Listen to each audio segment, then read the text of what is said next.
大家好，赵丽颖明明不是歌手，而且声线并不算特色，突出和入咪，为什么赵丽颖偏偏能在大牌歌手扎堆、大牛名人荟萃的央视春晚拥有一人独挑、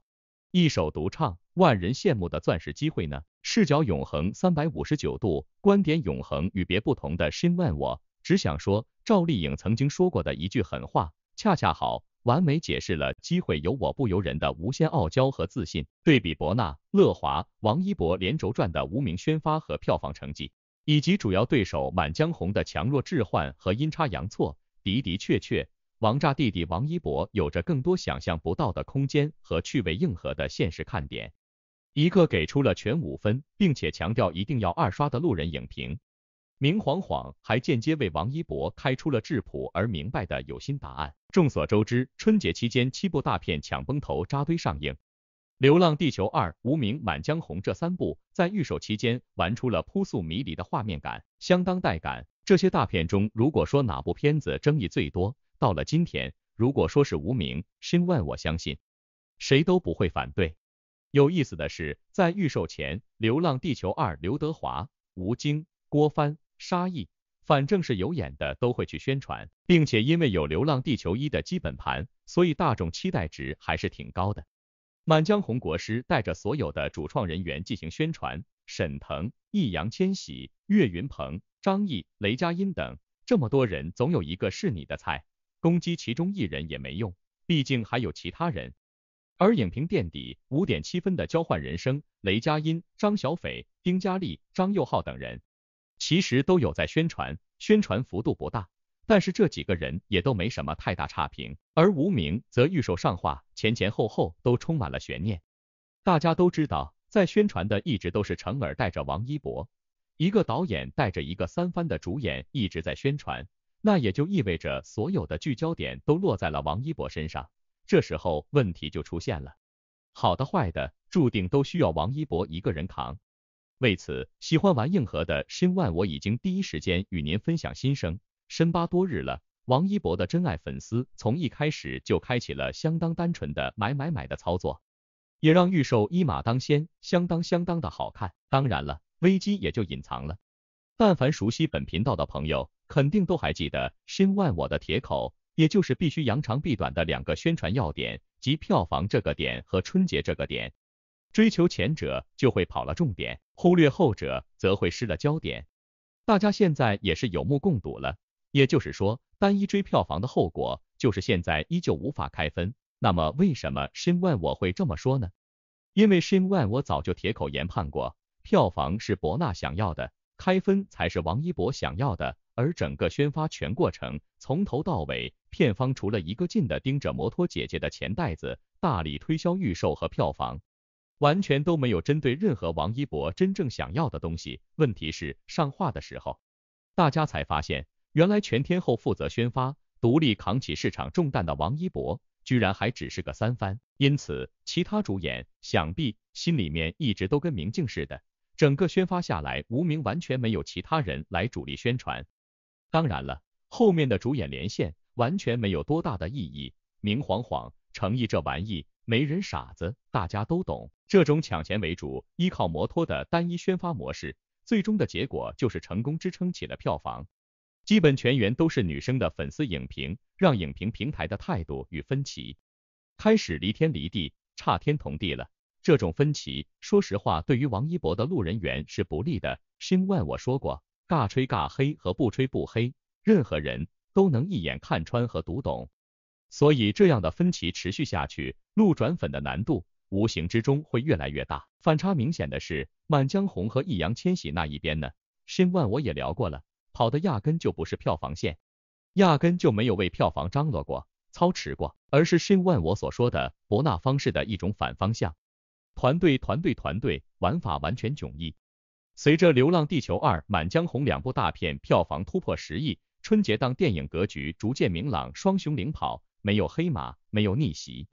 熊出没系列电影再次首类成功，接下来就是长线作战了。众所周知，一旦出了春节档，现在的7部新片就会逐渐失去排片优势。想要达到更高的票房高度，破个30亿、40亿的小目标，就必须依靠口碑吸引观众了。平台评分就是最重要的口碑参考元素之一。有意思的是，最近春节档电影评分偏偏就有了点小争议、小插曲，因为大家都开分的情况下，电影无名官博发布了一条澄清，表示网传分数皆为谣言，他们相信平台客观、公正、专业，相信系统算法有能力甄别并清理非客观的评分，最后强调会静候开分。虽然官博没有明说，但看他们的配图，意思应该很明显，那就是无名的评分似乎被黑了，所以片方才会延迟开分。为此，影评平台在无名短评区已经放上了提醒，点明了观众意见分歧较大，请谨慎参考这一点。无可否认，博纳简单粗暴的宣发就是押宝王一博，就是这部电影的流量密码。结果呢，博纳同时也严重忽略了一个关键点，那就是王一博的黑粉数量实在是太多了，他们的存在也在一定程度上影响了无名，因此单一抢票房的动作完完全全的做到了顾此失彼了。这里还有个小插曲值得一提，那就是在王一博的路演中，程耳导演也提到其中一个恶评，那就是辱我们的空军了。导演当时也是笑着说我们是无名，不是长空之王，随即王一博也是将头低下去了。很明显，当时的王一博也懂，也门清耳，他非常清醒，他知道网上那么多对于无名的恶评都是因为自己的流量。必须承认，当下无名的评分状况确实存在问题。8.3分的《流浪地球2》短评数为12万左右，7.9分的《满江红》短评数为11万左右。明明和前两者同期上映的无名短评数都突破18万了，都还没办法开分。您说是不是焦虑症要发作了呢？申万我说到这，不得不提一下一个重点，那就是春节档的一众影片之中，应该没有一部如同无名一样能够在最少排片之中有着最多的评价了吧？目前为止，18万无名短评几乎接近11万满江红短评的倍数了。因此，申万我毫不担心摩托姐姐们的影评力度，只担心影评内容。那么，申万我为什么这么说呢？在无名放映之前，也就是还在排片之时，各大院线其实就已经预设了这部电影没有观众，就已经认定无名没有市场，然后给了无名一个更没有市场的时间，不是饭点就是大半夜。然后当无名正式上映之时，因为排片问题远远少于其他影片，所以票房没有其他电影增长迅速后，他们马上告诉无名，你没有市场，没有人想看这部影片。与此同时，无名3亿的票房在春节档电影中排第4，可他的影评却是排行第1，遥遥领先其他电影2位数。因此，对于春节档评分争议，广大吃瓜网友们也都有自己的看法。总结起来无非8个字：粉黑大战，流量拖累。就像不少网友说的，其实挺为电影业难过的。随手翻阅春节档7部电影的评分区，大家都会发现一个特征，那就是打1分和打5分的影评真的是泾渭分明。这里不去揣测这些账号的属性，但很明显，18万无名短评居然迟迟还不能开分，这笔账最后都会被算到无名的主演之一流量王一博身上。申万我第一时间聊过，之前真爱粉努力号召大家打电话骚扰影院要求排片，逼得工作人员出面吐槽，直言粉丝败坏明星路人缘，这一波的操作应该影响不小。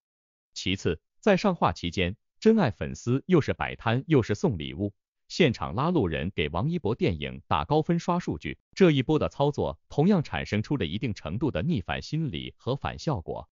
这一点申万我就不用赘述了，因为喜欢的人你送不送礼物都会留下真心话，无需画蛇添足。正如一位高分观众的心声，相信正主王一博毫无异议，双手赞成。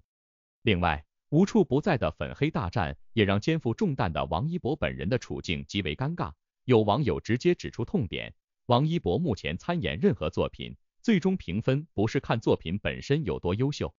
而是看粉丝够不够努力。一旦黑粉盖过粉丝声量，那他主演的作品就彻底陷入了被动。这种情况就导致王一博出演的所有作品都直接陷入口碑怪圈，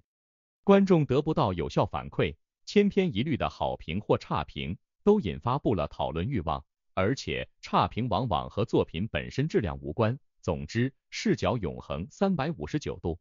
观点永恒与别不同的申万我直觉，像王一博这样的流量伯纳果然只看到了表面的金钱变现，而刻意忽略了内层的影评互殴。